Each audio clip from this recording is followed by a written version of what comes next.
Une erreur précise explique les problèmes de la W13. Ce sera la cause des performances irrégulières de 2022.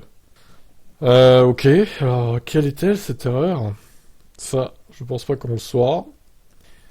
Mike Elliott explique ça donc dans le podcast Beyond the Grid. Il faut visiblement remonter à l'année dernière pour trouver les traces d'une erreur commise sur la conception de la F1 de cette année.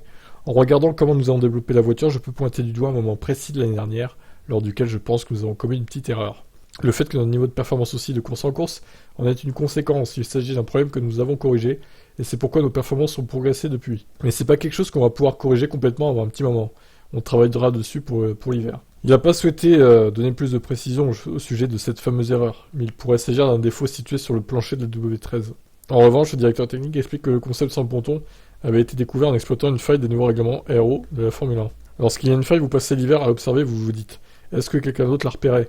Est-ce que quelqu'un d'autre va développer le même concept? Même si notre voiture est différente visuellement parlant, il s'agit avant tout de trouver le moindre petit avantage aérodynamique. Mais c'est difficile de savoir ce que votre concept vaudra, étant donné que vous n'avez pas développé un autre.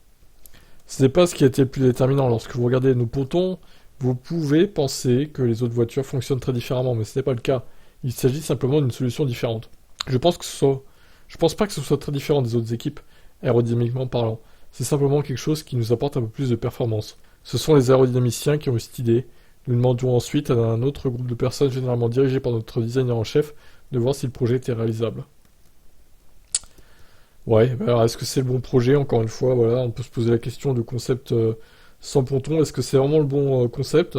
Ou est-ce que c'est cette erreur dont il ne veut pas nous décrire les détails qui posent problème, grosso modo, cette saison en fait? Mais j'espère que cette erreur, entre guillemets, sera corrigée pour 2023, n'est-ce pas? Allez, je vous laisse commenter, ciao.